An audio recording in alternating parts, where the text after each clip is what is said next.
Welcome to the first episode of Mentor Roulette, a roulette available to only mentors, and what it does is that it will queue to literally any content in the game, excluding savages. This means you either get a guildhests, which is one of the easier content types of the game, or get an extreme. You never know, which is the fun part of this roulette. As it's the first time I'm doing Mentor Roulette, I will be going in as Black Mage, as it's a very comfy class for me and also my main. But for the other episodes, I'll be using a wheel to randomize which job I'll play per Mentor Roulette. In this session, we got a lot of level 50 duties, which was a bit awkward for me as Black Mage because I'm incredibly used to level 90 to level 100 Black Mage rotation. So please don't judge me too hard, please. Or actually, yeah, judge me and give me feedback on how I can improve my Black Mage gameplay on each level range. But without further ado, we queue. And the first roulette is a replacement to a Crystal Tower Alliance raid. To think that out of all the duties I could get for my first Mentor Roulette, it was for a replacement on a Crystal Tower, which is just funny at this point. Cannot believe that my first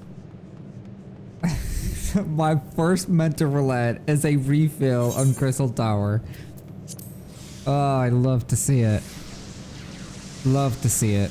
While I was doing this whole alliance raid, I was trying to figure out and remember how to properly do a level 50 Black Mage rotation. My single target was alright, I like to believe, but my AoE rotation was abysmal, and you will see what I mean when we get into the other duties. In Circus Towers, I was a 1 minute replacement, which probably means that someone queued for an alliance raid and they got Circus Tower and immediately left. So I'm here filling that missing spot, but it looks like they progressed long enough to start the Scylla boss fight, which went pretty well. Other than me figuring out my level 50 rotation and realizing that the one tower I was bringing my purple orb to was full, the rest of the fight went well. But while we are watching this fight, a small tip about Scylla. When you have a ice orb, you will not be able to escape it. You will end up frozen regardless of what you do. So if you have it, be sure to bring it towards the boss and be frozen there, as there will be a mechanic because of it. If you spawn with a fire orb instead, you won't be able to escape it either. What you have to do is bring it to a frozen ally. Once a fire orb connects with a frozen ally, not only will you free them, but you will also create a water puddle that will reduce fire damage taken from the boss. Big warning, if you have a ice orb and you get frozen in a water puddle, everybody in that puddle will also freeze. So be sure to stay away from that. With all that said, we continue with the raid. To really emphasize how out of touch I am with level 50 rotation Black Mage on AoE specifically, the room before Amon just got me incredibly confused, but hey, gotta brush off the rust one way or another. I'll say this, level 50 Black Mage is a lot more fun than I remember. Now I just need to get more practice as Black Mage at low levels, especially in AoE. Most of the raid went really well, so I don't have much to say. Though, as to end the Circus Tower with another tip, or in this case, a fun fact, the main reason why the triple party stack can be overlapped like this, it's because the party stacks themselves do not give a magic vulnerability, which allows you to overlap them. But most party stacks after this will give a magic vulnerability up, which makes them unable to overlap. Another fight that allows you to overlap party stacks is E12N, if I'm not mistaken. And with Circus Tower clear, we go next to Snowcloak, another level 50 duty. And because this is a dungeon, I need to relearn how to properly do my AoE rotation, but as you will see, I remain lost on what to do. So you'll see me try different ways to do AoE. AoE rotations are more akin to level 60 to level 100 range. Especially level 100, you'll see me do some weird transpose shenanigans on AoE. The whole dungeon went really well. There was no problems. The only thing that made me confused is when the tank ignored the summoners just before the final boss. For those that did this dungeon and were always confused why people tend to focus on the summoners very hard, it's because once their long cast bar resolves, they transform into a dragon, and these dragons will do raid rise that can do very scary damage, as it shows in this dungeon. And because this final pull is only those dragons, so being able to kill these these two summoners before they transform helps a lot. That way the healer won't need to be working overtime to keep the whole team alive. On the final boss, I mess up my rotation and my flow entirely by using Swift Cast and Flare, putting me at 0 mana and with no Swift Cast, so I can't do a transpose Swift Cast Blizzard 3. I got so confused that I ended up just transposing, and now I need to hardcast a Blizzard 3 and a Blizzard 1, which is a massive damage loss, and it's probably the worst I've ever performed in this video, but you know, can't be perfect all the time, especially while I'm relearning my level 50 Black Mage. Next up, we found ourselves in Temple of Karn Hard. Another level 50 duty, so more opportunities to practice. The very start of the duty, the first 3 enemies were a bit scary as we didn't realize that our healer was lagging, and only ended up realizing when the tank used an invuln to stay alive. But right after that pull, healer managed to get back to us and we managed to continue the dungeon normally. On the very first boss, the way I deal damage to it is by mainly doing AoE damage just because of the amount of targets you can hit in the boss's body. But I get this dungeon so rarely that I never really learned if it actually matters if you do either a single target rotation or a AoE rotation. So if you know, be sure to let me know. And the final boss, the major mechanic, is managing your debuffs. You get a stack of mummification, I think it's called, per mechanic you get hit by. Once you reach 4 stacks, you get transformed into a mummy and become a mechanic yourself, which is rather funny. So you want to dodge it to the best of your ability or you'll be stunned for a very long time. Next up, we end up on the very first dungeon of Dawn Trail. Finally, a dungeon where I'm more confident when it comes to my Black Mage playstyle, but even so, it wasn't really my finest Black Mage gameplay because I felt like I was trying to impress someone and ended up getting stage fright for some freaking reason. Ended up messing my rotation somewhat often, but I kinda did that to myself. In this dungeon, you're mainly playing a level 90 Black Mage because you don't really have any of your new tricks that you get from Dawn Trail, to the point that even at this point, Despair is a hard cast and not instant, so adapting to this wasn't super difficult, but I had to keep that in mind for sure. There's nothing like getting into the first boss and just dump 5 Xenoglossies. Probably one of the most satisfying things you can do as a Black Mage.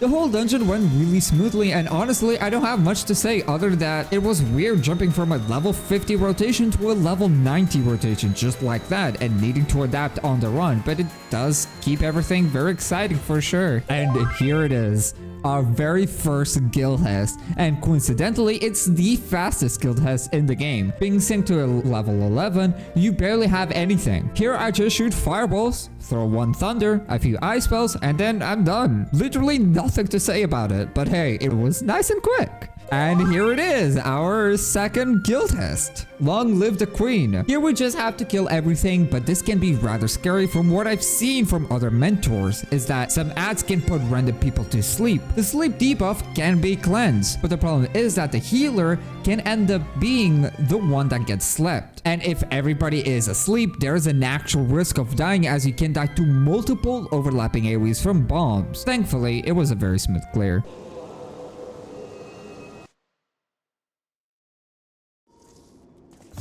Oh my god, another one. And here it is, our third guildhest in a row as a Black Mage. Well, here we go. Well, in this fight, I think you're supposed to kill everybody at the same time, but also the main target is invulnerable, so you can't really kill everybody at the same time. I'm rather confused with this one and never understood it when I saw other mentors do it, but I'm sure I'll get it eventually. Nothing to report, but hey, at least I have most of my level 50 kit, so you know, that's something. Liking the video so far? Be sure to leave a like and subscribe for more content like this. That will support me immensely and help the algorithm push my videos forward, so be sure to do that if you're liking it so far. And here, oh my god, it's another guildhest.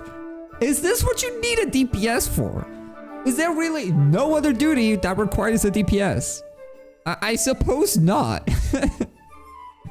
This time around, the tank aggroes the boss and pulls it outside of the arena towards the spawn, as once the boss dies, it will die exactly on the exit. To make this duty as fast as possible. Other than that, it's under the armor. I mean, nothing really to talk about. Well, this is our 5th guildhest in a row, so let's just jump into it. What you do in this guild test is that you just kill the main boss. Something happens with the bubbles, which I'm not quite sure. I just know that slime spawn from them, but the boss dies so fast that really nothing happens. So, you know, that's good. Our 6th guildhest in a row. Another long-lived queen guildhest.